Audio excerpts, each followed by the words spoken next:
마가복음 4장 30절로 32절.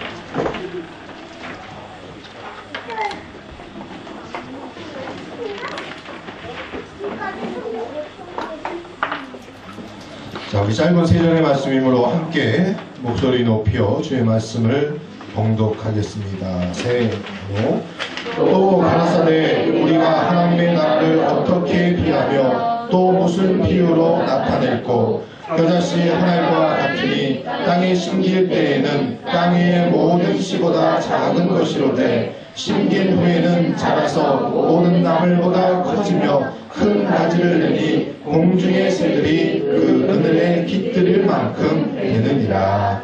아멘.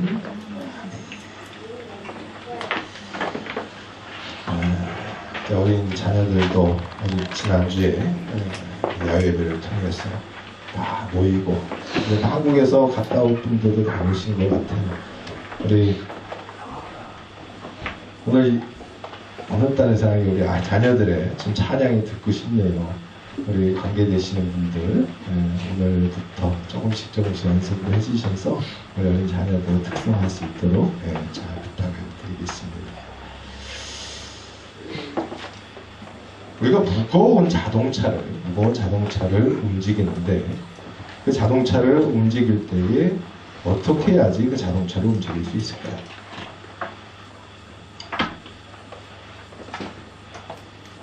넌센스 퀴즈일까요, 이것도?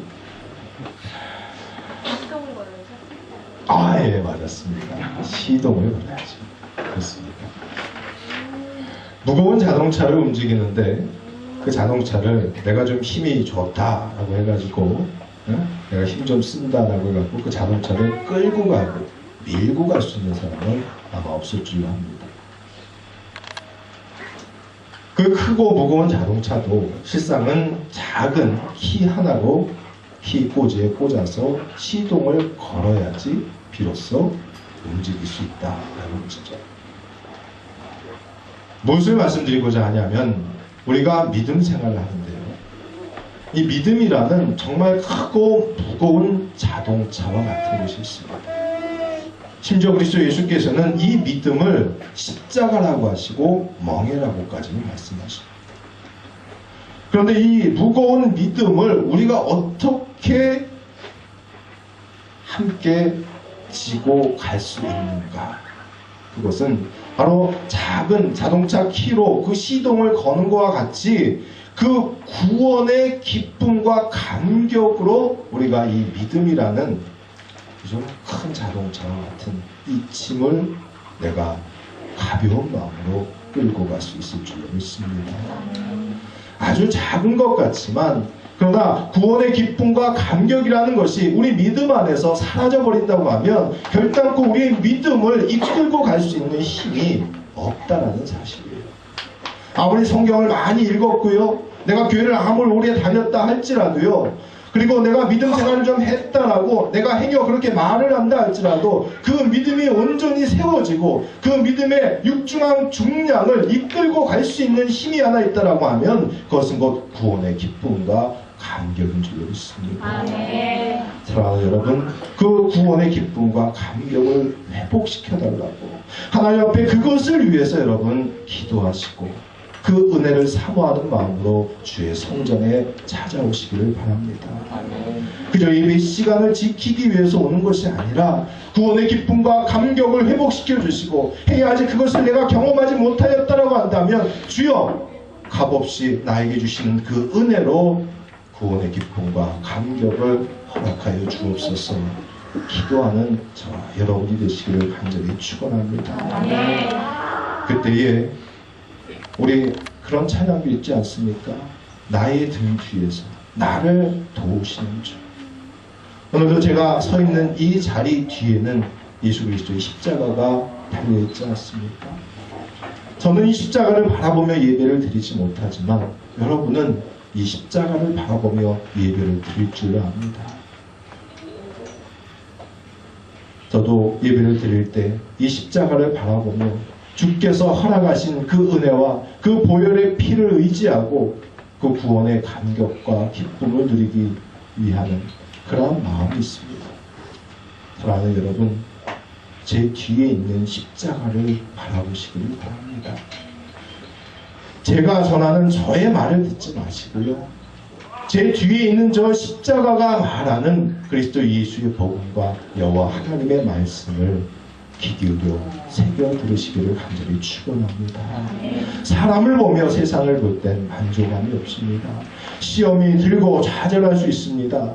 그러나 여호와 하나님을 바라볼 때에 여러분의 믿음이 온전히 회복되고 소성케 될 줄로 믿습니다. 작지만 큰 나무다라는 제목을 갖고 오늘 여러분과 같이 은혜를 나누고자 합니다. 특별히 오늘 어버이 주일이라는 타이틀을 갖고 지키는 주일이기도 하죠. 이때마다 자주 인용되곤 하는 그러한 아름다운 예화가 있습니다. 옛날에 살기가 참 어려웠던 그 시절에는 늙으신 노부모님을 산속에다가 버리는 그런 풍습이 있었다고 하죠. 어느 날 아들이 다 늙으신 어머니를 지게에다 짊어지고 산속 깊이 들어갑니다. 한참을 들어가고 있는데 이상하게 뒤에서 똑깍똑깍 하는 소리가 나더라는 거죠. 그래서 이게 무슨 소린가 라고 해서 뒤를 돌아다 보니까 이 늙으신 어머니가 지게 뒤에 짊어져 앉아 있으시면서 나뭇가지를 똑딱똑딱 부러뜨리면서 중간중간 버리시는 겁니다. 그래서 이 아들은 도대체 무슨 일인가 해서 어머니 도대체 무슨 일을 하십니까? 라고 하니까 내가 지나온 길을 이 나뭇가지로 표시하는 거다 라고 이렇게 이야기를 하십니다. 이 아들은 순간 가슴이 철렁 내려앉습니다. 산속에다 버리고 가려는 이 어머니가 다시 돌아오려고 나뭇가지를 부러뜨려서 길을 표시하나 보다. 어머니 도대체 왜 이런 일을 하십니까? 라고 하니까 어머니께서 이렇게 말씀하죠. 내가 이제 깊은 산속에 들어가면 다시 돌아오지 못할 것을 안다. 그러나 돌아가는 길에 사랑하는 내 아들은 이 나뭇가지를 보고 이 껌껌한 밤이라도 다시 잘 돌아갈 수 있기 위하여 내가 이 나뭇가지를 꺾어 놓는 건다. 이 말씀을 들은 그 아들이 어머니를 과연 산속에다 버릴 수 있었겠습니까? 바로 부모님의 사랑은 이와 같은 줄로 믿습니다. 작은 나뭇가지 하나를 부러뜨리는 아주 작은 행동일 수도 있지만 그것이 곧 나를 생각하고 나를 위하는 어머니의 마음, 아버님의 마음이었는 줄 믿습니다. 비록 세상에 다른 부모들과 같이 많은 세상의 것으로 나를 채워주지 못하였다 할지라도 그 나뭇가지 하나를 꺾어서 내 갈 길을 비춰주고 알려주었던 어렸을 때나 청소년 시절이나 지금에 이르기까지 살아계신 부모님의 그 사랑을 오늘 이 시간 또한 기억하고 회상하는 여러분이 되시기를 간절히 축원합니다. 바로 때로는 이와 같이 비록 작아 보일지라도요, 어머니의 사랑이 얼마나 큰 것인가, 이것을 우리가 다시 한번 생각하자 하는 것이죠. 이런 이야기가 비록 사실이든 그저 이야기이든 간에 자녀들은 부모님을 공경해야 마땅합니다. 왜냐하면 우리 모든 사람들은 부모에게 두 가지의 빛을 항상 치고 전혀 갚을 수가 없는 빛을 안고 살아가기 때문입니다. 그 첫째는 곧 생명의 빛입니다.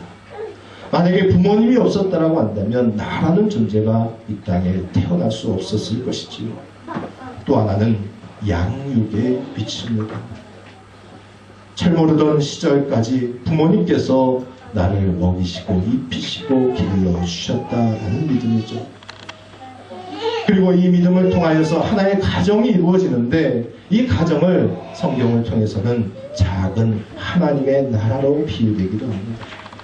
그래서 성경은 부모에게 효도할 때에 이 땅에서 그 생명이 길리라 라고 분명히 말씀을 통해서 선포합니다. 내가 육신의 부모에게 이 땅에서 효도할 때에 내 생명이 장수하고 길리라 라는 이 말씀을 믿을 수 있다면 내가 온전히 천지의 주제 되시는 여호와 하나님을 향하여 내 믿음을 온전히 드리고 그분을 뜨겁게 섬기고 사랑할 때에 내가 영생의 길을 가리라는 믿음도 또한 일맥상통하여 우리에게 은혜가 될 줄로 믿습니다. 바로 이와 같이 하나님의 나라, 저 천국, 저 영원한 삶을 살 수 있는 그곳을 향하여 우리가 달려가는데, 이 하나님의 나라는 어떠한 나라입니까? 바로 하나님이 주인된 나라인 줄 믿습니다.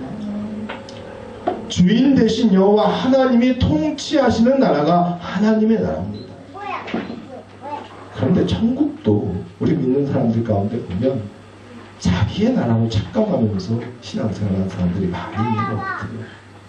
내가 가서 편하게 누릴 건 누리는 영생의 삶을, 내가 가서 높은 곳에 앉고 내가 가서 높은 곳에서 우러러를 받으며 할 그러한 곳으로 착각하고 천국을 소망하는 사람들도 있더라라는 겁니다. 저 천국에 가면 영생을 살 것인데 내가 그 영생을 살아가면서 오직 주 여호와 하나님을 섬기면서 살아가는 것이 진정한 나에게 기쁨이 되고 소망이 될 것을 소망하지 않냐고, 내가 저곳에 가서 영생을 살면서 금방석 위에 앉아서 그저 좋은 집에서 영원토록 살 내 천국만을 바라는 사람들이 의외로 믿는 자들 가운데 많다는 거예요. 이 땅에서와 똑같이 하늘나라를 생각한다는 것이죠. 이 땅에서와 똑같이 내가 주인공이 되고 내가 주인된 세상을 저 영원한 세상에서도 살고자 하는 자들이 의외로 많다는 겁니다. 그러나 사랑하는 여러분, 하늘나라는요 여호와 하나님이 주인 되신 곳이고, 그 주인 되신 여호와 하나님 앞에 나는 청지기로서 종으로서 주 여호와 하나님을 섬기는 일이 가장 기쁘고 즐거운 일이 되는 것, 그리고 그것이 영원토록 이어지는 것, 그것이 곧 천국인 줄로 믿습니다.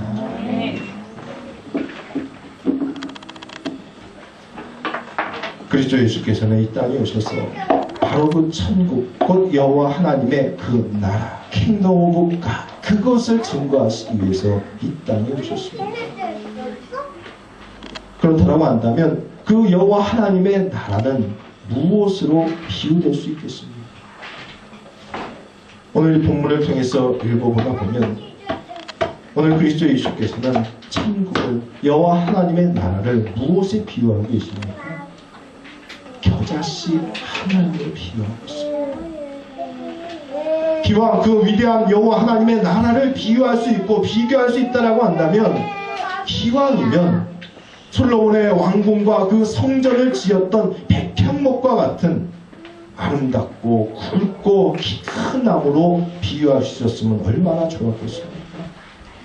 그런데 그리스도 예수께서는 그 백향목으로 비유하지 아니하고 겨자씨와 같이 작은 씨앗으로 천국을 비유했다라는 겁니다. 겨자씨는 씨 중에서 가장 작은 씨과에 속합니다.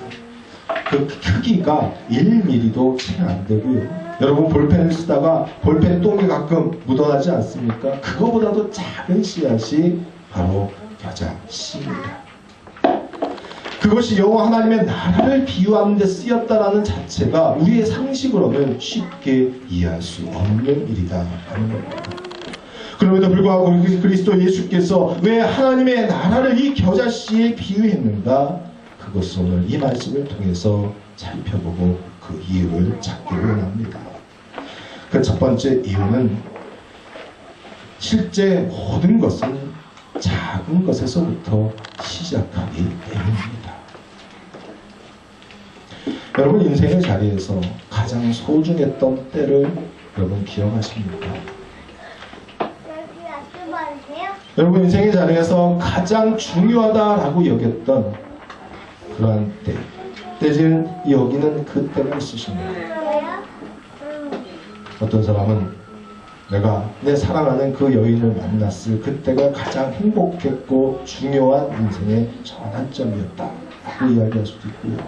내가 어떤 직장을 새롭게 가졌을 때에, 내가 어느 대학교에 합격했을 때에 나는 그러한 이야기를 할 수 있을 줄 압니다. 때로는 믿음에 출중한 분들은 또한 내가 구원의 기쁨과 감격을 누렸던 그때라고 이야기할 수 있을 줄 압니다. 그렇죠? 그런데 실상 우리에게 가장 중요한 때는 바로 지금 현재 이 자리인 줄 믿습니다.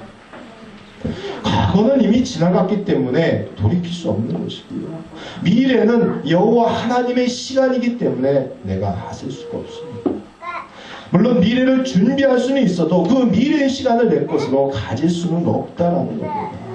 그러기에 하나님께서는 바로 지금 here and now, 바로 이곳 지금 이 시간에 저와 여러분을 통하여서 하나님의 거룩한 일을 하기를 원하시고 그 작은 출발을 하기를 원하시는 분, 그분이 곧 여호와 하나님이신 줄로 믿습니다.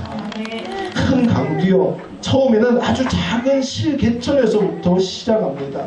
미래의 무궁무진한 그 꿈도요, 내 현재의 자리에서부터 출발한다라는 겁니다.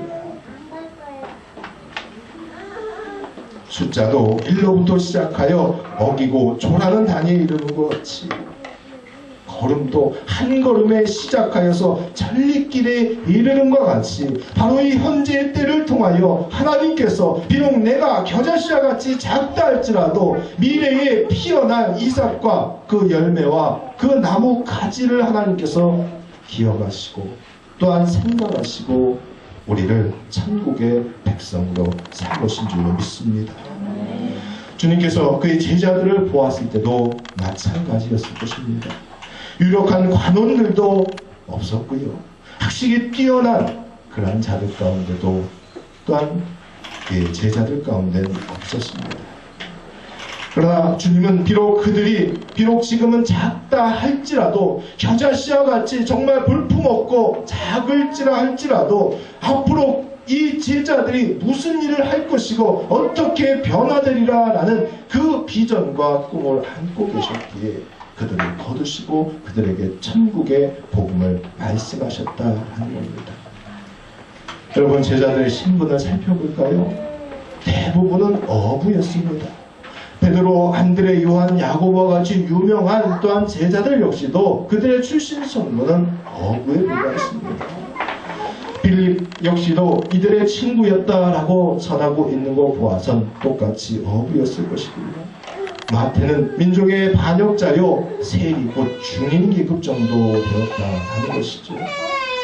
가나안인 시몬이나 가룟 유다와 같은 사람은 민족주의 운동을 하였던 좌파 사람들이었습니다. 또한 의심 많았던 도마라는 제자도 여러분 기억나지 않습니까? 그의 잘 이름이 기억나지 않은 제자들 역시도 그 출신 성분조차도 알 수 없는 그러한 사람들이었습니다. 당시에 유력했던 바리새인이나 사두개인 또한 랍비와 같은 공부와 학식 또한 그 덕망이 유력한 자들이 단 한 명도 없었다는 겁니다. 심지어 예수님께서 복음의 말씀 천국의 비유를 들 때 이 말씀이 무엇인가 잘못 해석해서 오해하기도 하고 왜곡하기도 하고 원망하기도 하고 불평하였던 자들이 바로 예수님의 제자들이었습니다. 그리고 수시로 그들의 믿음이 적음을 인하여 그들의 믿음의 약함을 인하여 예수님에게 책망받던 자들이 또한 그의 제자들이었습니다. 심지어 예수님께서 십자가에 달려 체포당하시는 바로 그때에도 다 뿔뿔이 흩어지고 도망쳤던 자들이 바로 가장 곁에서 모셨던 그 12명의 제자들이었다라는 것이죠. 심지어 마가복음의 저자로 추정되는 이 마가라는 사람은 그 마가복음 14장 51절 52절 말씀에 보면 스스로를 이름까지는 거론하지 못하지만 부끄러운 마음으로 또한 자신의 죄를 고백하는 마음으로 이와 같이 말씀을 써내려갑니다. 한 청년이 벗은 몸에 배 혼이불을 두르고 예수를 따라오다가 무리에게 잡힘에 배 혼이불을 버리고 벗은 몸으로 도망합니다. 기껏 옷 하나 걸치고 예수님을 쫓아가면서 따라갔는데 예수님이 붙잡히는 그 당시에 군병들의 창과 칼날 앞에서 두려워 떨며 그 옷을 다 벗어던지고 그저 알몸으로 도망간 것, 그것이 또한 마가라는 사람의 모습이었습니다. 심지어 베드로는 그리스도 예수를 3번씩이나 부인하고 저주하지 않습니까? 또한 예수님의 주변에 몰려든 사람들은 어떠했습니까? 당시에 죄인들이다 라고 여겨졌던 세리와 창기와 같은 그런 사람들이었습니다. 한마디로 예수님 주변에 있었던 사람들은 유력한 자도 유명한 자도 학식이 덕망이 또한 능력이 많았던 자도 없었습니다. 그저 상한 갈대와 꺼져가는 심지와 같은 자들이 그리스도 예수의 주변에 몰려들었다라는 겁니다.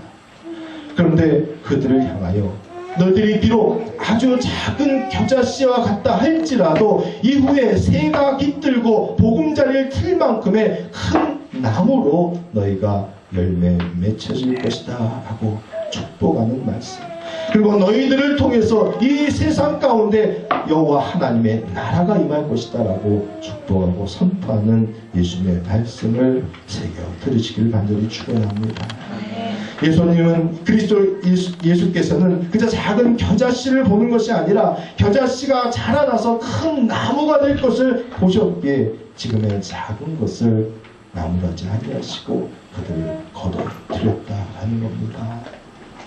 사랑하는 이대교회 성도 여러분, 여러분들의 신앙의 자리는 우리 교회 전체의 모습이 비록 이 겨자씨와 같이 아직은 작고 할지라도 여호와 하나님께서는 그리스도 예수께서는 이후에 여러분이 새가 가지에 깃들 정도로 크게 자랄 나무임을 믿기에 저와 여러분을 이 이대교회에 심으신 줄로 믿습니다. 그 믿음을 갖고 오늘 주의 성전에 또한 찾아 나온 줄로 믿습니다. 결국 초대교회 역사는 주님의 말씀대로 성취되어져 가지 않습니까? 성그리스도 예수의 제자로부터 그 12명으로부터 시작된 그 예수님의 복음의 운동이요, 나중에 보면 70여 명이 되고요, 사도행전 말씀에 보면은 120명이 되고요, 또한 3,000명이 되고 더불어 5,000명이 되고 사도행전 맨 끝부분에 가면은 수만 명에 이르렀다라고 말합니다. 그리고 결국은 이 세계의 역사를 통하여 보면 로마를 기독교의 복음으로 완전히 변화시키고 로마를 꼭 기독교의 국교로 또한 삼게하는 놀라운 역사가 이루어졌다는 것이죠. 아주 작은 12명이 결국 가장 큰 나무와 큰 산을 이루게 되었다라는 사실입니다. 우리 모두는 작지만 그러나 실망하지 마시기를 바랍니다.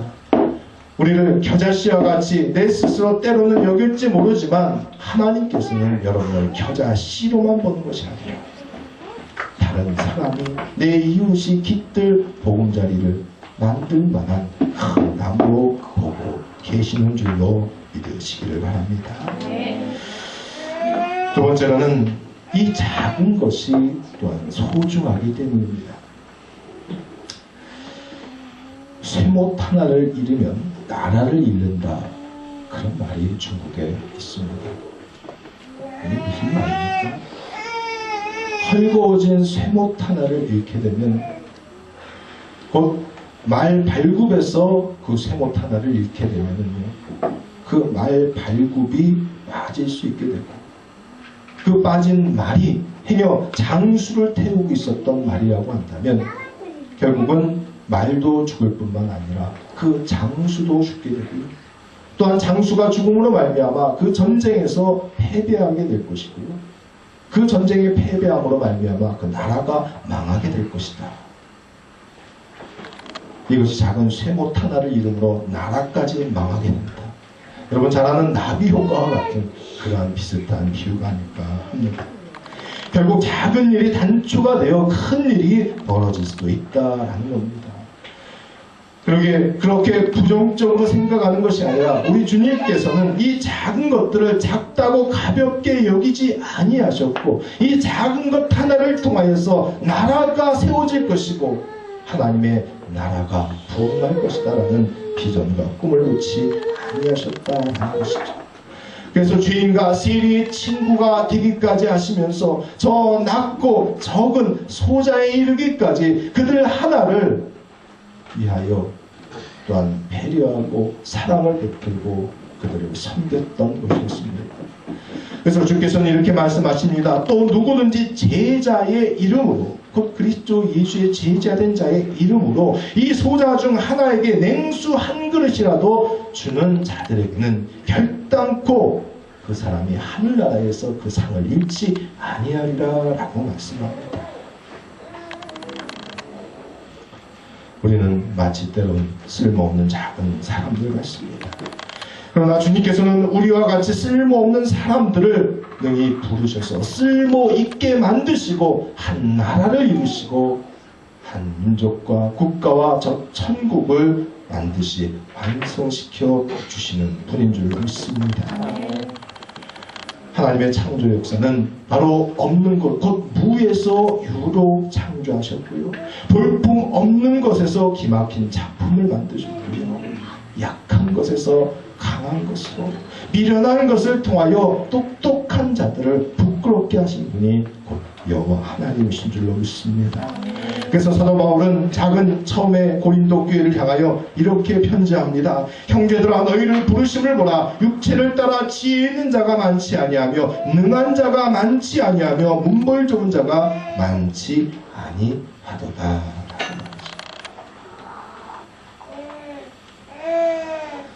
지상에서의 삶이 끝나는 날 우리는 여호와 하나님 앞에 반드시 서게 될 것입니다. 누구 하나 빠짐없이 반드시